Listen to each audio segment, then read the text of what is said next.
At Talanta Africa, we are an art-based organization that uses art and strategic communication like social media to advocate for various things. For instance, we look at civic action, we look at things around SRHR, we look at climate change, we look at gender, and we look at feminism. And we're looking at the Queering Climate Action Project, and we are seeing this is a project that was actually developed from the same struggles that the queer community are going through. When we are looking at then what was the exact issue? Why climate change? Why queer people? And why SRHR in this?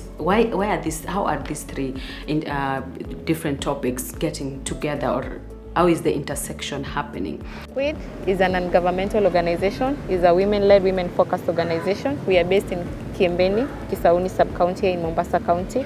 Under CWID, we have a project that is, I've mentioned the 5 thematic areas. So this project is under the environment, resilience, and climate change that we recently started implementing. The project is supported by ForumCiv, that is under the Wajibu Wetu 3, Jumuika, Sikika.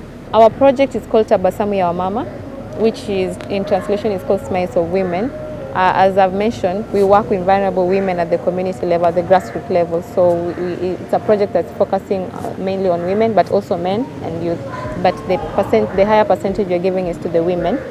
And the project seeks to enhance the adaptive capacities of community members so that they can be able to cope with the effects of climate change. So it's just to improve the knowledge of the community members on how they can adapt to the effects that we are feeling right now on climate change. For instance, there is floods in Kano. Kano is in Kisumu County.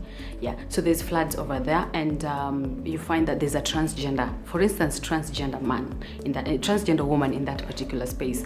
There is always an imagination from the community that there are certain roles that are assigned to certain genders. For instance, when there is an issue, we should save a certain gender first. You understand? Well, in reality, the world is not binary. There is not just male and female. There are other people who exist in the spectrum.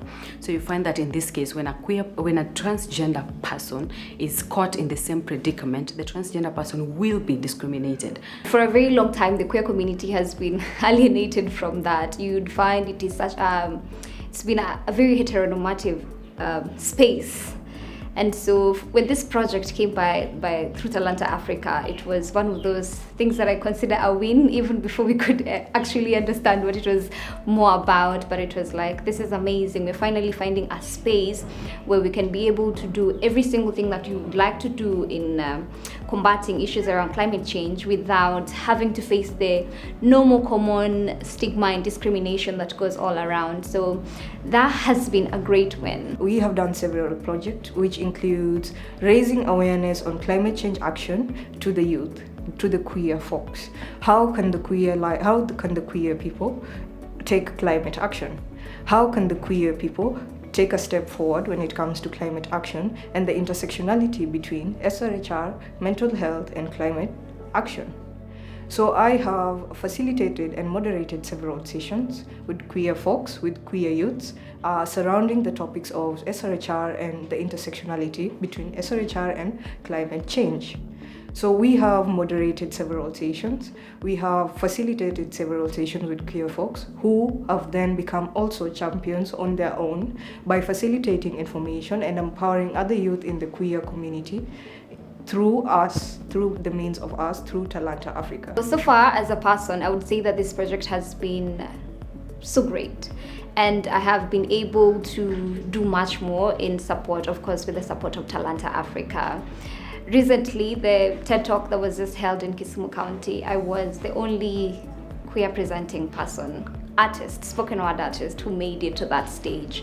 And of course, TED this year, it was about climate action and just what the world is doing around that. And I was the only person on that space. As a queering climate change ambassador based in Talanta, Africa, I've been able to be a voice for the intersex, transgender, and the gender non-conforming people in Western Kenya. And this has given me opportunity to be called into different interviews and platforms. Like one, I was the speaker of the climate actions and the effects and mitigation ways that we have when it comes to the queers and the sexual and gender minorities in Kenya. I was also able to mention the impacts of climate change in the 5th Interversary debate that was an international debate held online. And luckily enough for me, I was able to win an award as the most probably person to sell a company to Google. And this is because of the idea and the information that Talanta Africa was able to garner into me and give me in regards to the climate mitigations, where I came up with the solution of glass recycling, and that won me an award and gave me a voice at international regions too. When I first joined the project as a climate change ambassador under the Queer Climate Change Program, that was the only thing I did. And through Talanta Africa, through the staff of Talanta Africa, I have managed to secure several positions, like the Right Here, Right Now coalition. I've been able to find a way to intersect, to amplify SRHR and climate action in a bigger platform. Like right now, I stand as the Youth Executive Board Chairperson at the Right Here, Right Now Coalition, Kenya. Through this, I am able to get to reach a bigger audience with climate change, with SRHR, and with mental health. So at the end of the project, we want the community to know, when we say the effects of climate change, how does it affect them? What is their role when it comes to mitigating effects of climate change?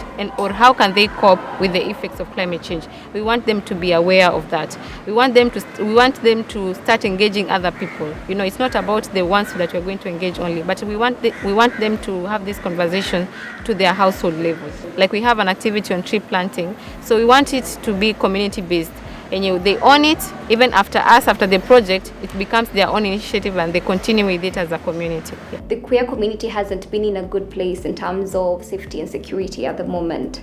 And so you see, like when we go to the community to try and have conversations through literal moderations and just talk about what climate action is and what we can do to mitigate and all that, and do art to support that. It's a little bit not possible to be able to do that right now because of how the insecurity is just wild. So if we could have more and more around security, so that as we are going out into the community, because we cannot stop the work just because the temperatures are high and we have a few crazy people outside here.